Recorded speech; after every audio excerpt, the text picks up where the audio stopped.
Treniram BMX na kolesu. Treniram plavanje. Dvakrat na teden imam trening plezanja. Velikrat tudi med tednom kakšen tak dan, ker rabim biti do polnoči ali pa 11 po koncu, da se kaj naučim ali pa naredim nalogo. Nalogo pustim, da jo naredim dan preden jo rabimo oddati, ker mi zmanjka časa zaradi tega, ker se mi ne da delati tega. Si naprimer vsako nedeljo zvečer naredim kakšen plan, kaj imam ta teden in se pač sproti učim pa sproti delam domače naloge. Jaz delam še za eno šolo. Dramski krožek.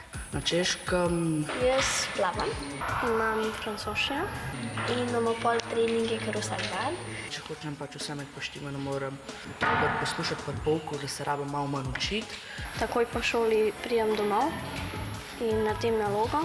Če mi pač kaj ostane, pol pa med vikendom pa med tednom, dokler ta snov ne pride na vrsto.